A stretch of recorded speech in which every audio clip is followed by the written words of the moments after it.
Ensuite, on va découvrir le premier.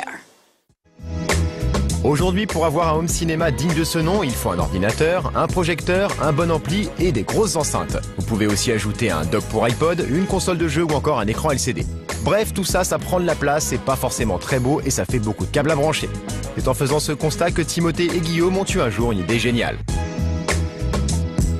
C'est une borne qui permet l'utilisation principale, c'est de faire converger l'informatique, le multimédia et un son haute fidélité.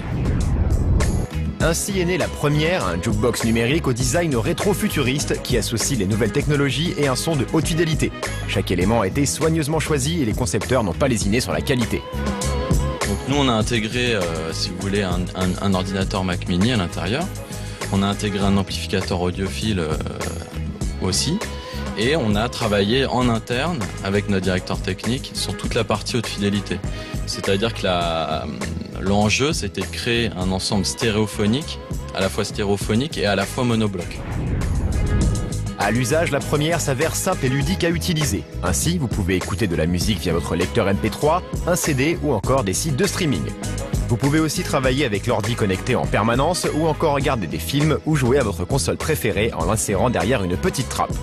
Non seulement ce meuble monobloc est beau, pratique, mais en plus il ne nécessite qu'une prise pour tout connecter. En revanche, si vous en voulez un, il va falloir vite faire péter votre PEL. Donc on a donc deux modèles. Vous avez vu, il y a le modèle jaune, première jaune, et le modèle première blanche. Les deux bandes sont complètement fabriquées en France et les deux modèles sont vendus 9 600 € TTC. 9 600 €, une somme pas si élevée que cela quand on met bout à bout tous les composants de la première.